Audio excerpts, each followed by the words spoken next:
Who is the lover? Allah. Who is Ar-Rahman? Allah. Who is Al-Mannan? La ilaha illallah, Muhammadur Rasulullah. Muhammad is the messenger, to Allah is our return.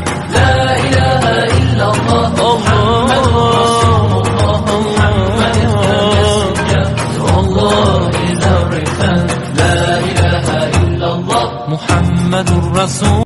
Who is the lover? Allah. Who is Ar-Rahman? Allah. Who is Al-Mannan? La ilaha illallah, Muhammadur Rasulullah. Muhammad is the messenger, to Allah is our return.